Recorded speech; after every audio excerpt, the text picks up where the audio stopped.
So I am again back with part 2 of chapter number 2, The Age of Mauryas. In part 1 we have discussed till spread of धम. अशोक ने अपने धर्म को कैसे spread किया, ये हमने पार्ट 1 में डिस्कस्ड किया है. So students will start this video with administration. Mauryan administration can be studied under 4 heads. हम 4 heads के अंडर में मॉडर्न एडमिनिस्ट्रेशन को पढ़ेंगे बच्चा. Central, provisional, district and village. आपको सेंटर, प्रोविजनल, डिस्ट्रिक्ट और विलेज सुन के ऐसे लग रहा होगा यही सिस्टम तो हम करंट में फॉलो कर रहे हैं. एग्जैक्टली बच्चा, हम यही सिस्टम आज भी फॉलो कर रहे हैं. बस ये डिफरेंस है कि that time all the central authority or the maximum power is concentrated in the hand of king, but now we have PM, CM, different other cabinet ministers. Okay, central, provisional, district and villages under 4 heading हम administration को पढ़ेंगे. The capital city of Pataliputra was administered separately. और जो capital city है पाटलिपुत्र, जिसको आज हम पटना के नाम से जानते हैं, उसका एडमिनिस्ट्रेशन थोड़ा सा अलग होगा, उसको सेपरेट हेडिंग में डिस्कस करेंगे. Central, the king was the supreme authority. King supreme authority हुआ करता था. He took all important decision concerning the empire. बच्चों, एम्पायर से रिलेटेड जितने भी इंपॉर्टेंट डिसीजन थे वो सारा किंग लेता था. He was assisted bye council of minister called the मंत्री परिषद. ये सिस्टम भी हमारे करंट इंडियन सिस्टम की तरह है. उस टाइम में भी काउंसिल ऑफ मिनिस्टर होते थे जिनको मंत्री परिषद बोला जाता था, जो कि असिस्ट करते थे, हेल्प करते थे डे टू डे वर्किंग में, ठीक है, डिसीजंस लेने में. The various branches of administration were under officials called amatya. बच्चा, बहुत सारे अमात्य होते थे, डिफरेंट ऑफिशियल्स होते थे, उनको क्या बोलते थे हम? अमात्य. बहुत सारी ब्रांचेस में अलग अलग टाइप से अलग अलग ब्रांच को डिवाइड कर दिया गया था. हर ब्रांच का एक ऑफिशियल होता था जिसको हम क्या बोलते थे बच्चा? अमात्य. कोई फाइनेंस देखेगा तो कोई टैक्स कलेक्शन देखेगा, कोई एक्सपेंडिचर देखेगा, इस तरीके से. सो स्टूडेंट, सेंटर में कौन इंपॉर्टेंट होता था? किंग. सारे डिसीजंस कौन लेता था? किंग. किंग को असिस्ट करता था कौन? मंत्री परिषद. Various branches were there which were controlled by amatya. Provincial, the empire was divided into provinces. जो एंटायर एम्पायर, जो कंप्लीट एम्पायर था, उसको बहुत सारे प्रोविंसेस में डिवाइड कर दिया गया था. जैसे आज हमारा इंडिया बहुत सारे स्टेट्स में डिवाइडेड है. 28 स्टेट्स हैं, 8 यूनियन टेरिटरीज हैं, ठीक है. तो वैसे ही जो एम्पायर था उसको डिवाइड कर दिया था प्रोविंसेस में. ईच हेडेड बाय प्रिंस, और हर प्रोविंस को हेड करता था prince. He ruled as the representative of the king. और जो प्रिंसेस होते थे प्रोविंसेस में, वो क्या किसके बिहाफ पे रूल करते थे बच्चा? किंग के बिहाफ पे रूल करते थे. Was assisted by many officials. और प्रिंस को असिस्ट करने के लिए भी बहुत सारे ऑफिशियल्स होते. Provinces were further divided into district. फिर प्रोविंसेस और स्टेट्स को उन्होंने डिस्ट्रिक्ट्स में डिवाइड कर दिया था. The pradeshta was the head of district. और डिस्ट्रिक्ट का हेड कौन था बच्चा? प्रदेष्टा.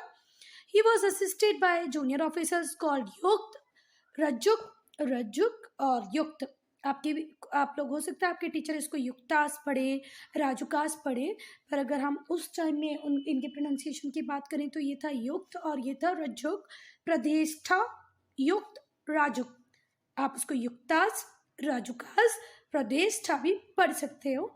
They measured the land, collected taxes and maintained law and order.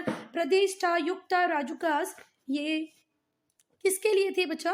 Land को मेजर करने के लिए, टैक्स को कलेक्ट करने के लिए, लॉ एंड ऑर्डर को मेंटेन करने के लिए. पर इनके एग्जैक्ट प्रोनाउंसिएशन की बात करें तो ये है युक्त, ये है रजुक और ये है प्रतिष्ठा, ठीक है. Villages, A number of villages made up a district. बहुत सारे विलेज मिलके ही डिस्ट्रिक्ट बनाते थे. आज की तरह ही आज भी तो बहुत सारे विलेजेस मिलके डिस्ट्रिक्ट बनाते हैं. Villages assisted government officials in making village boundaries, maintaining land records and collecting taxes. अब जो बच्चा जो ऑफिशियल होता था उसको किसकी हेल्प लगती थी? विलेजेस की हेल्प लगती थी. किसमें? विलेज की बाउंड्री बनाने में, लैंड रिकॉर्ड्स और टैक्स कलेक्शन में. Each village had a headman who was chosen by villagers themselves. Her village का एक हेडमैन होता था जिसको मुखिया भी बोलते हैं, जिसको चूज कौन करते थे? Villagers themselves. जो विलेज हेडमैन होता था उसको इलेक्ट कौन करते थे बच्चा? विलेजर्स ही, गांव के जो लोग होते थे वही हेडमैन को इलेक्ट करते थे, मुखिया को इलेक्ट करते थे। ठीक है, चूज करते थे, इलेक्शन नहीं होता था, चूज कर लेते थे। ठीक है, इलेक्शन नहीं होता था, again I am saying choose कर लेते थे। Now the administration of Pataliputra. Pataliputra was the capital of empire. Pataliputra current day का पटना है, जो कि कैपिटल हुआ करता था मौर्यन एम्पायर का। It was surrounded by a wooden wall which had 64 gates and 570 towers. ठीक है, इसके आसपास इट इज सराउंडेड बाय मतलब चारों तरफ वुडन वॉल थी, 64 गेट्स थे, 570 टावर्स थे अकेले पाटलिपुत्र में। There were also a moat around the city to protect it from enemy attack। अब स्टूडेंट से क्वेश्चन आ रहा होगा दिमाग में, ये मॉट क्या होता है? तो मॉट क्या होता है बच्चा? एक पर्टिकुलर सिटी को चारों तरफ से क्या कर दिया जाता है, एक खाई बना दी जाती है, ट्रेंच की तरह बना दिया जाता है और उसमें पानी भर दिया जाता है, जिससे कि एनिमी किसी भी डायरेक्शन से डायरेक्ट हमारे एम्पायर पे, हमारे क्या बोलोगे आप, पैलेस पे हमला ना कर पाए। First he has to cross the moat. ठीक, कोई बात, मॉट क्या होता है बच्चा? एक खाई की तरह होती है, ट्रेंच की तरह होती है, जिसमें पानी भरा हुआ होता है। तो इसकी सेफ्टी के लिए, पाटलिपुत्र की सेफ्टी के लिए मॉट भी बनी हुई थी around the city to protect it from enemy attack. A committee of 30 members looked after the city. एक कमिटी हुआ करती थी जिसमें लगभग 30 लोग होते थे, वो सिटी को हमेशा प्रॉपर मैनेज हो रही है नहीं हो रही है, लॉ एंड ऑर्डर है कि नहीं है, ये सारी चीज़ें देखती थी। This committee was divided into 6 broad boards comprising 5 member each. 30 member की कमिटी थी, उसको 6 में डिवाइड कर दिया। 6 5 जो 30, तो हर कमेटी में कितने मेंबर आ गए बच्चा? हर बोर्ड में 6 बोर्ड बना दिए गए। 30 से कितने बोर्ड बना दिए गए? 6। तो हर बोर्ड में कितने मेंबर होंगे students? 5। Each board looked after a specific department such is. और ये जो 30 लोगों की जो कमेटी थी उसको 6 बोर्ड में डिवाइड किया। हर बोर्ड में जो 5 बंदे आए, वो 5 बंदे करते क्या थे? 5 लोग करते क्या थे बच्चा? तो वो क्या देखती थी बच्चा? Comfort and security of foreigners. जो फॉरेनर्स आ रहे हैं वो कंफर्टेबल है कि नहीं, सिक्योर है कि नहीं। बर्थ और डेथ का रजिस्ट्रेशन करते थे। इंडस्ट्री प्रॉपरली रन कर रही है कि नहीं वो देखते थे। Trade and commerce, inspection of manufactured good, collection of taxes. तो ये 6 बोर्ड थे। एक टैक्स को कलेक्ट करता था, दूसरा गुड को इंस्पेक्ट करता था, तीसरी जो कमेटी थी वो ट्रेड एंड कॉमर्स को देखती थी, फोर्थ वन इंडस्ट्रीज को, फिफ्थ बर्थ और डेथ को रजिस्टर करती थी, और जो लास्ट और 6 वन है वो देखती थी कि हमारे यहाँ आने वाले फॉरेनर्स कंफर्टेबल है कि नहीं, सिक्योर है कि नहीं। ठीक है, नाउ आर्मी। आर्मी का भी एक बहुत इंपॉर्टेंट रोल होता है और आज भी है। ठीक है ना, तभी हम लोग देखते हैं, हम लोग नए नए फाइटर जेट्स खरीद रहे हैं। अभी हमने फिलीपींस के साथ डील भी साइन की है कि हम इंडिया में पहली बार हम लोग एक्सपोर्टर बनेंगे। किसके एक्सपोर्टर बनेंगे बताओ मुझे? वॉरफेयर मशीनरी की। अदरवाइज अब तक तो हम वॉरफेयर मशीनरी लेते आए हैं, इंपोर्ट करते आए हैं, पहली बार एक्सपोर्ट करेंगे। एक्सपोर्ट करेंगे किसको? फिलीपींस को। और क्या एक्सपोर्ट करेंगे? Warfare machineries. ठीक है, आर्टिलरीज भी हो सकती हैं, वो गन्स भी हो सकती हैं, वो मिसाइल्स भी हो सकती हैं। Army.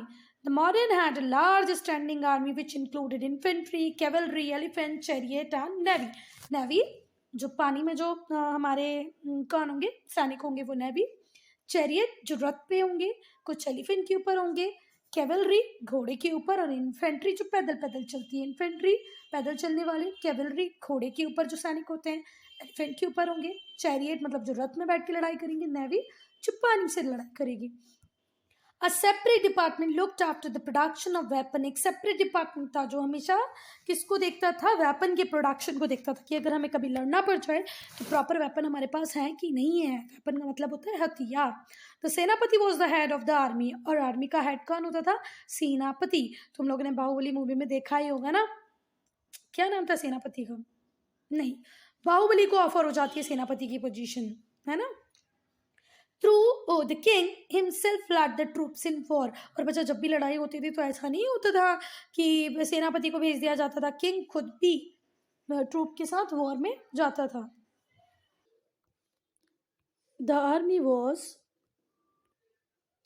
equipped with weapons such as bows, arrows, sword, armors, shield armours आप लोगों ने देखे होंगे बाहुबली में, जो इस तरीके से होता है ना, वो जिसको यहाँ से पकड़ते हैं तो कोई हमसे हमला करेगा तो हम उसको रोक लेंगे। शॉर्ट मतलब वो तलवार, बोज, एरोज, ये सारी चीजें होती थी कहाँ पर, मॉडर्न आर्मी में।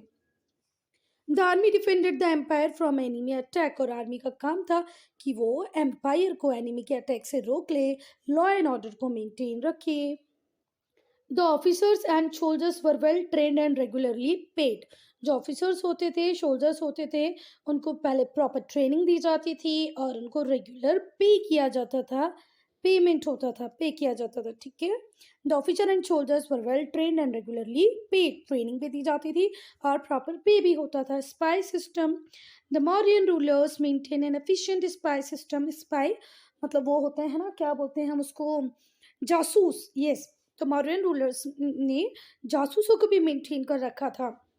Spice, many of whom were women, और बहुत सारी स्पाई तो कौन थी बच्चा, विमेन थी। Were posted in different parts of the country, उनको different different parts of country में पोस्ट कर दिया जाता था। They inform the king about the development both within and outside the kingdom, and the work of that women is to inform the king about the development within and outside the kingdom. Outside kingdom कितने development हो रहे हैं, inside क्या हो रहा है, proper सारी चीज़ें मेंटेन है नहीं है, ये सारी इंफॉर्मेशन विमेन किसको दे देती थी, डायरेक्टली किंग को, ठीक है। तो स्पाई सिस्टम भी हुआ करता था मौर्यन रूलर्स के रेन में। So students will do quick quiz. By Kautilya describe the duties of the ruler. Kautilya ने जो बुक लिखी थी उसका नाम था बच्चों अर्थशास्त्र, और अर्थशास्त्र में कौटिल्य ने मेंशन किया है एक रूलर की क्या ड्यूटीज होती हैं। तो यहाँ पर क्या आएगा फर्स्ट ब्लैंक में, Arthashastra. Second, the Kalinga war was fought in 261 BCE, बिल्कुल सही, correct. 261 BCE, before common era 261 Kalinga war हुआ था। Whom did emperor Ashoka appoint to spread dhamma. Dhamma mahamatras को अपॉइंट किया था अशोक ने for the spread of dhamma, धर्म। The Mauryan rulers were assisted by mantri parishad, not sena parishad, mantri parishad is the right answer. Economy, अब इकोनॉमी कैसे चलती थी बच्चा, land revenue was the main source of income for government, government के लिए मेन सोर्स था इनकम का land revenue. It was fix between 1/4 and 1/6 of the produce depending upon the fertility of the soil. Soil की fertility पहले test की जाती थी और सॉइल की फर्टिलिटी को टेस्ट करने के बाद उसके ऊपर 1/4 टैक्स लगाना है या 1/6 टैक्स लगाना है, ये फिक्स किया जाता था, ठीक है। पर इससे नीचे भी 1/4 के से अंदर भी टैक्स नहीं लिया जाता था, 1/6 के ऊपर भी टैक्स नहीं लिया जाता था, ठीक है। तो टैक्स स्लैब आपके प्रोड्यूस का 1/4 to 1/6 ही होगा, या तो 1/4, 1/5, 1/6, ठीक है। इससे ऊपर नीचे कुछ भी नहीं होता था।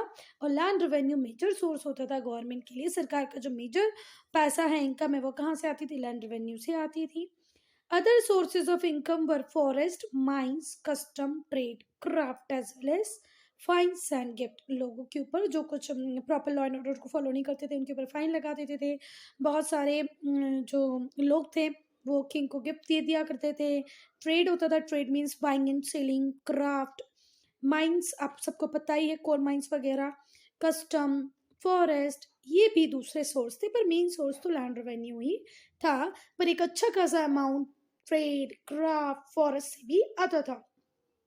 There is also a reference of water tax in Arthashastra. बेटा जो कौटिल्य ने बुक लिखी है अर्थशास्त्र, जो किंग को अपनी ड्यूटीज बताती है, उसमें वाटर टैक्स के रिगार्ड में भी लिखा हुआ है। तो हम लोग सपोज कर सकते हैं, मान सकते हैं कि मॉडर्न रीन में मॉडर्न रूलर्स वाटर के ऊपर भी टैक्स लगाते होंगे। The money collected through taxes was spent on maintaining army, paying salaries to government officials.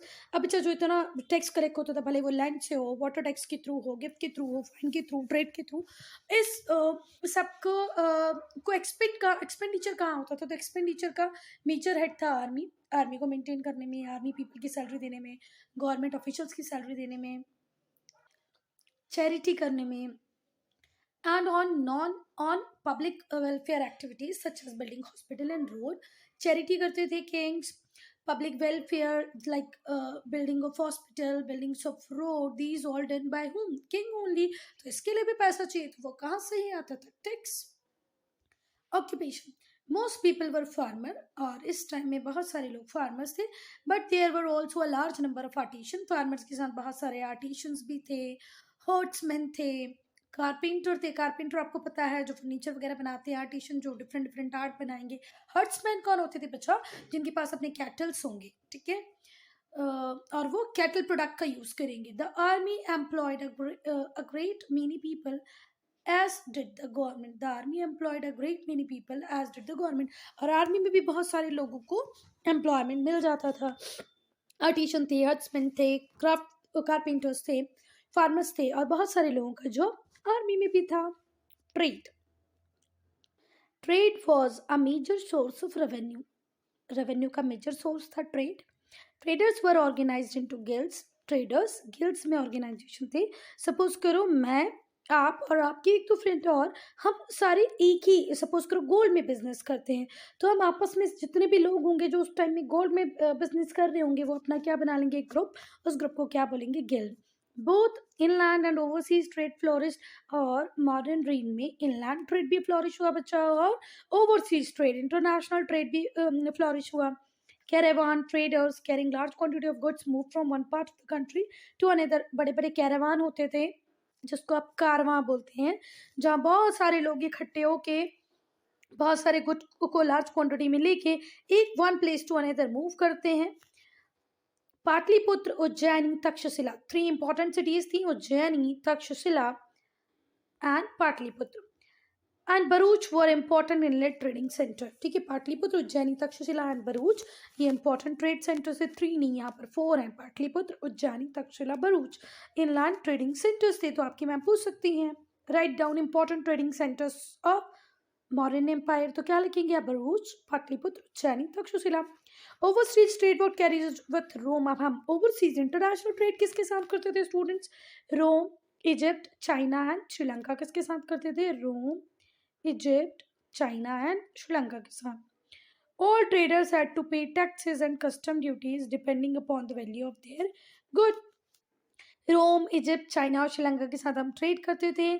जितने भी ट्रेडर्स होते थे वो टैक्स पे करते थे, कस्टम ड्यूटी पे करते थे according to the value of their goods. ठीक है। Society, both Megasthenes and Kautilya tell us about Mauryan society. बच्चा मेगास्थनीज कौन थे? ये ग्रीक जो एम्बेसडर था, नहीं, मेगास्थनीज ग्रीक एम्बेसडर थे, और इनको अपॉइंट किसने किया था बच्चा? सेल्यूकस निकेटर ने। किसकी रीन में अपॉइंट किया था? चंद्रगुप्त मौर्य की रीन में अपॉइंट किया था। सेल्यूकस निकेटर और चंद्रगुप्त मौर्य में क्या रिलेशन था स्टूडेंट? फादर इन लॉ थे चंद्रगुप्त मौर्य के सेल्यूकस निकेटर। उन्होंने अपनी बेटी हेलेना की शादी की थी चंद्रगुप्त मौर्य के साथ। तो हुआ ये कि उन्होंने साथ में मेगास्थनीज को भी भेजा। मेगास्थनीज कौन थे? ग्रीक एम्बेसडर थे जो बहुत टाइम तक चंद्रगुप्त मौर्य के कोर्ट में रहे। तो मेगास्थनीज ने एक बुक लिखी जिसका नाम है इंडिका। मेगास्थनीज की बुक का नाम क्या है? इंडिका। कौटिल्य की बुक का नाम है अर्थशास्त्र। ठीक है, उन्होंने मॉडर्न सोसाइटी को बहुत ही अच्छे से डिस्क्राइब किया है।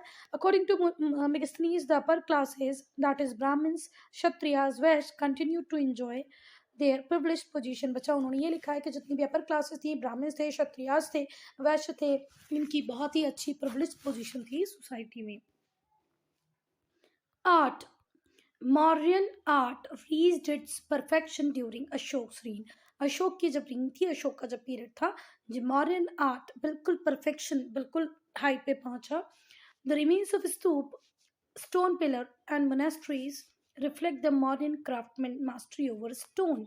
बच्चा जब आप स्तूप के रिमेन्स को देखेंगे, स्टोन पिलर को देखेंगे, मोनेस्ट्रीज को देखेंगे, तो आपको पता चलेगा कि मॉडर्न क्राफ्ट पर्सन की कितनी मास्टरी थी स्टोन के ऊपर। It is believe that Ashoka built over 84,000 stupas and viharas. बच्चा ऐसे माना जाता है, बिलीव किया जाता है कि अशोक ने 84,000 स्तूप्स और विहार्स बनवाए। बच्चा ये ग्रेट स्तूप है सांची का, जिसको यूनेस्को वर्ल्ड हेरिटेज साइट ने रिकॉग्नाइज किया है। ठीक है, ये वर्ल्ड हेरिटेज साइट का पार्ट है by UNESCO. Stupa are dome shaped structure where relics of Buddha और बुद्धिस्ट मंक्स आर केप्ट। बच्चा स्तूप्स क्या है? डोम शेप के होते हैं, आपको दिख रहा होगा ना ये डोम शेप, देखो ये ना डोम शेप का। तो स्तूप्स कैसे होते हैं बच्चा? Dome shaped.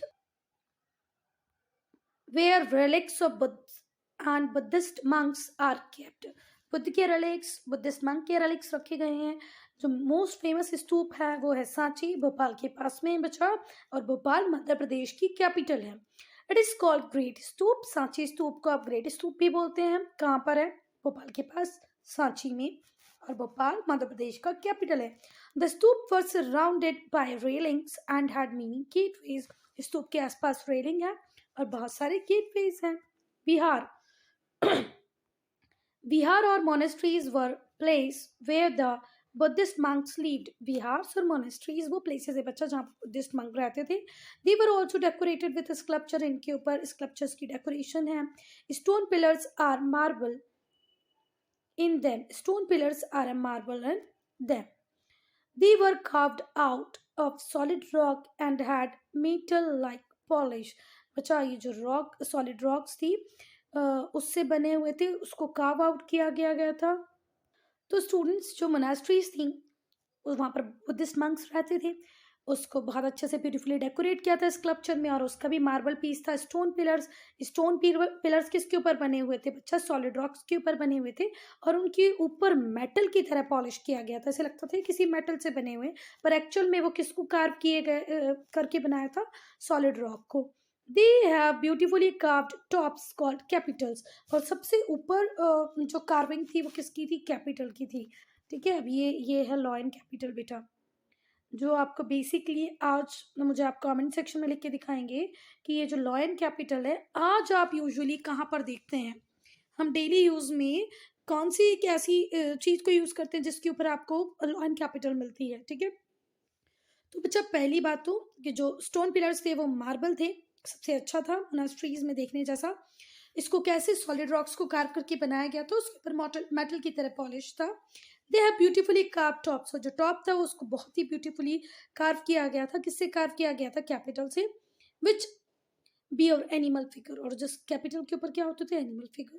The most famous pillar is one at Sarnath near Varanasi Banaras. उसके पास में सारनाथ है, वहां पर आपको एक बहुत ही अच्छा ऐसा ही पिलर देखने को मिलेगा. 4 lions sitting back to back facing the 4 direction are carved on its top. और सारनाथ में जो पिलर है वो उसका जो टॉप है वो ऐसा है. ये देखो 1 2 3 और इसके पीछे एक 4th लॉयन और है. Sitting back to back facing 4 direction, चारों डायरेक्शन में. इसकी डायरेक्शन यहाँ पर है, इसकी यहाँ, इसकी यहाँ, और पीछे वाली की इसके पीछे होगी. Below each lion is a चक्र और wheel. हर लॉयन के नीचे क्या मिलेगा बच्चों? चक्र और wheel. The lion capital is now the national emblem of India. ये जो लॉयन कैपिटल है ये अब हमारा नेशनल एम्बलम है. The pillar at Lauriya Nandangarh. बच्चा एक और भी बहुत अच्छा पिलर है जो लॉरिया नंदगृह में है. Is another masterpiece. It also has animal capital on the top. उसके टॉप पे भी एनिमल कैपिटल है. ठीक है. कहाँ पर है? लॉरिया नंदनगृह में है. ठीक है. तो सारनाथ में जो पिलर है उसके ऊपर लॉयन कैपिटल है जो अब हमारा नेशनल एम्बलम बन गया है. डिक्लाइन मतलब नीचे की तरफ जाना बच्चा. जो चीज हाइट पर थी, पीक पर थी, अब वो धीरे से नीचे आ रही. अशोक की डेथ हुई 232 BCE में. Ashok died in 232 BCE. Before Common Era 232 Ashok की डेथ हो गई. The dynasty continued for another 50 year. पर आने वाले 50 ईयर तक फिर भी डायनेस्टी ने कंटिन्यू किया. But the empire ceased to be strong and powerful. पर बच्चा एम्पायर को कैसा होना चाहिए? Strong, powerful. बहुत सारे दूसरे रीजन भी थे मौर्यन डायनेस्टी के, मौर्यन एम्पायर के डिक्लाइन के.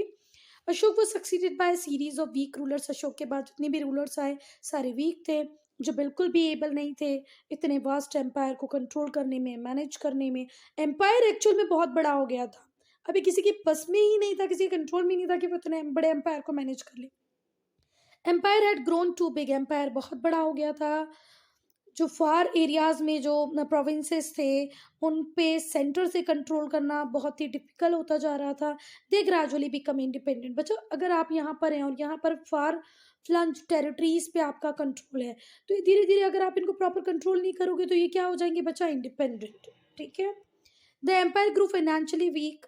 एम्पायर धीरे धीरे फाइनेंशियली वीक हो गया as it spent vast amount of money on maintaining large army and running a elaborate administration. इतना बड़ा एडमिनिस्ट्रेशन चलाना, ब्यूरोक्रेसी को चलाना, इतनी बड़ी आर्मी को मेंटेन रखना, उनकी कंटिन्यूस सैलरी देना, ये बहुत इजी टास्क नहीं होता है स्टूडेंट्स। तो फाइनेंशियली ये वीक होते गए। जो लास्ट मॉडर्न रूलर थे उनका नाम था Brihadratha. He ruled over a small area in 185 BCE. His commander in chief, बच्चा बृहद्रथ मौर्यन डायनेस्टी का modern ruler, last modern ruler थे, मॉडर्न डायनेस्टी के लास्ट रूलर थे बृहद्रथ। बहुत ही स्मॉल एरिया पे ही रूल कर रहे थे। तो बच्चा एक टाइम के बाद क्या हुआ, इनके खुद के ही कमांडर इन चीफ जिसका नाम था पुष्यमित्र सुंग, उन्होंने ही बृहद्रथ को मार दिया। और यहाँ से शुरुआत होती है सुंग डायनेस्टी की। किसकी शुरुआत होती है? सुंग dynasty. Who killed Bridruth? Bridruth was killed by Pushyamitra Sung। और यहाँ से सुंग डायनेस्टी की शुरुआत करते हैं Pushyamitra. So student, I'm ending this video here only. If you have any doubt, any problem, to write in comment section.